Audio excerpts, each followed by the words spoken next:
রাস্তা নির্মাণে দুর্নীতির অভিযোগ করলেন ধলাই জেলার গঙ্গানগর ব্লকের মানুষ। 2023 সালে দীর্ঘদিনের বেহাল রাস্তার কাজ শুরু হয়েছিল। অভিযোগ, এখনো পর্যন্ত রাস্তার কাজ সম্পূর্ণ হয়নি, ফলে জরাজীর্ণ রাস্তা দিয়ে চলাফেরা করতে হয় স্থানীয়দের এবং সমস্যায় পড়তে হচ্ছে। তাছাড়া রাস্তা নির্মাণে ব্যাপক কারচুপি হয়েছে বলেও অভিযোগ। বেশ কয়েকবার দায়িত্বপ্রাপ্ত ঠিকাদার ও স্থানীয় প্রশাসনকে জানিয়েও কোনো কাজ হচ্ছে না। রাস্তাটি দ্রুত সংস্কার করা না হলে আগামী দিন বৃহত্তর আন্দোলনে যাওয়ার হুঁশিয়ারি দেন এলাকাবাসী।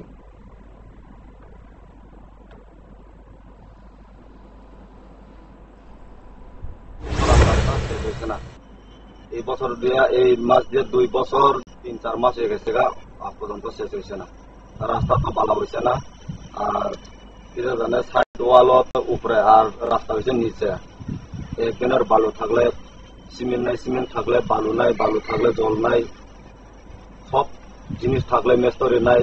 সমস্যা, ভালো করে রাস্তা করছে না।